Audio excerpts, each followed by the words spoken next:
जय जगन्नाथ बंधुगण मु वास्तुविद इंजीनियर दीप्तिरंजन पंडा मोर वास्तुशास्त्र भित्तिक चैनल गृह निर्माण वास्तु आपण मानक अभिनंदन जनाऊँगी।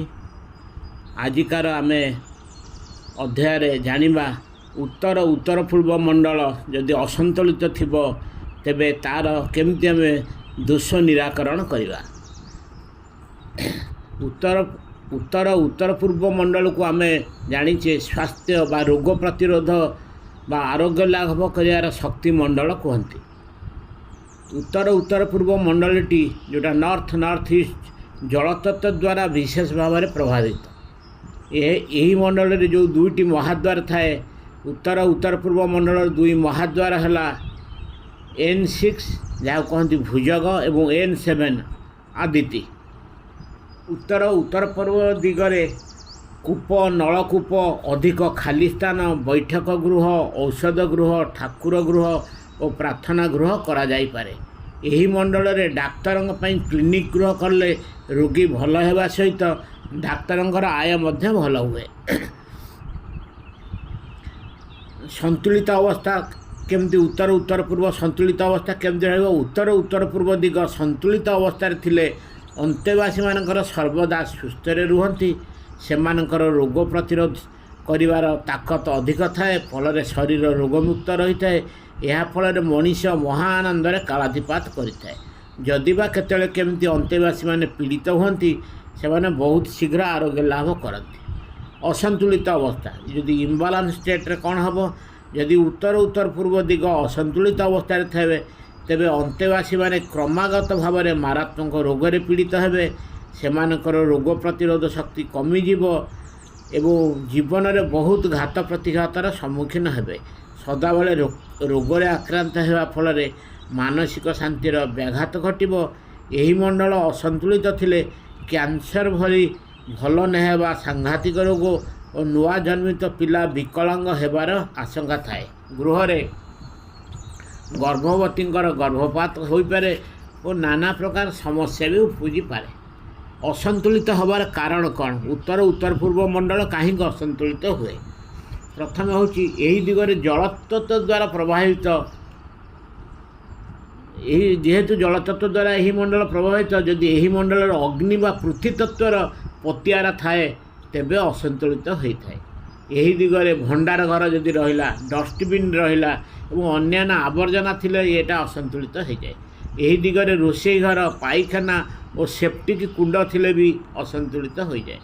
उत्तर उत्तर पूर्व दिग छात उपरे पानी टांकी और सोलार पैनल जदि रहिबो ताले भी से असंतुलित हो। उत्तर उत्तर पूर्व दिगरे वर्धित अंश बा कटा अंश एक्सटेंशन बा कट रहिले भी से असंतुलित हम। उत्तर उत्तर पूर्व दिगरे थिबा कोठरीर कांथरे लाल किंबा हलदिया रंग लेपन होइतिले असंतुलित होइजिवो। एही दिगरे थिबा कोठरीर खट पलंक उपरे बा कबाट झरकार लाल बा हलदिया रंगर बेडसीट बा पर्दा इत्यादि जदि व्यवहार करा होथिबो भी सेटा भी असंतुलित हम। कारण ये सब हूँ अग्नितत्व और पृथ्वी तत्वर रंग। यही दिगरे अधिक तंबा और पितलर पदार्थ रही भी असंतुलित हो सब हूँ अग्नितत्व और पृथ्वी तत्व यही दिगरे इन्वर्टर जेनेरेटर किंवा हिटर आदि अग्नितत्वर जिनिस थिले यह अंतेवासी मानकर स्नायविक बा जोटा कहते न्यूरोलोजिकल समस्या आनी देती। यार वास्तुदोष आम निराकरण कर बहुत गुड़े पद्धति रही। तेणु आपणकर ता देहरु एक बा एकाधिक पद्धति आपण सुविधा मुताबक आपण व्यवहार कले तार वास्तुदोष आम प्रतिहित हो पार। एक उत्तर उत्तर पूर्व दिगरे जदि डस्टबिन बा मैला जिनिस ठूल हो से सब को तुरंत काढ़ी नदेले यह धन प्रवाह को बंद कर। दुई उत्तर उत्तर पूर्व दिगरे थिबा महाद्वार और गेट्र रंग नील बा रूपेली करदेले भल कारण यह हूँ जलतत्वर कारण। तीन यही दिगरे इन्वर्टर जेनेरेटर किंबा हिटर आदि अग्नितत्वर जिनिस थिले ताकू दक्षिण पूर्व दिग को स्थानांतर करवा भल। चार कांथर रंग नील करदेले संतुलित होता है।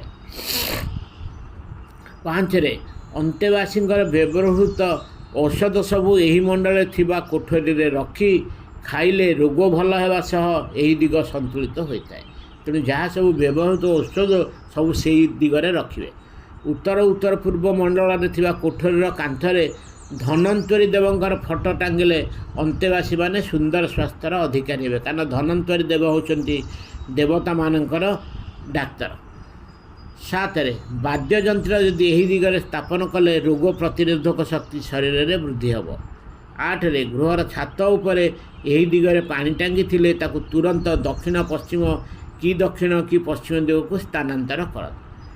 9 ରୋଗ ପ୍ରତିରୋଧ ଶକ୍ତିର ଦେବତା ମହାମୃତ୍ୟୁଞ୍ଜୟଙ୍କର ଫଟୋ ଏହି ଦିଗର କାନ୍ଥରେ ଟାଙ୍ଗିଲେ ବା ସକାଳୁ ମହାମୃତ୍ୟୁଞ୍ଜୟଙ୍କର ମନ୍ତ୍ର ଯଦି ସ୍ଲୋ ମ୍ୟୁଜିକ୍ରେ ଶୁଣିଲେ ଆପେ ଆପେ ଅନ୍ତେବାସୀଙ୍କର ରୋଗ ପ୍ରତିରୋଧକ ଶକ୍ତି ବୃଦ୍ଧି ପାଇବ।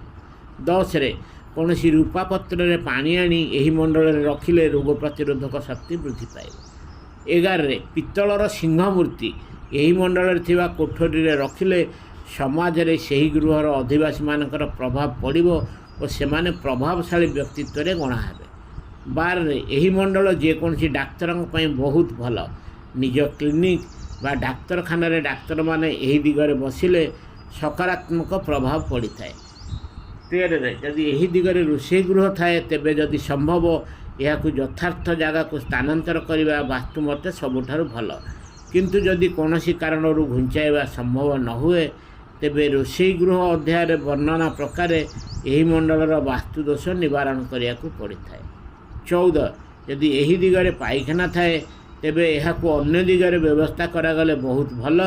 ଯଦି ତାହା କରିବାକୁ ଅସୁବିଧା ଥାଏ ତେବେ ଧାତୁର ପାତ ଓ ରଙ୍ଗ ଫିତା ଦେଇ ବାସ୍ତୁଦୋଷ ନିରାକରଣ କରିବାକୁ ପଡ଼ିବ। ଏହା ନିର୍ଦ୍ଦିଷ୍ଟ ଭାବେ ବି ଭଲ ଭାବରେ ପାଇଖାନା ଅଧ୍ୟାୟରେ ବର୍ଣ୍ଣନା କରାଯାଇଛି। ତେଣୁ ଆଜି ପାଇଁ ଆମେ ଶୁଣିଲେ ଉତ୍ତର ପୂର୍ବ ଦିଗର କେମିତି ଅସନ୍ତୁଳିତ ହୁଏ ତାର ନିରାକରଣ କର।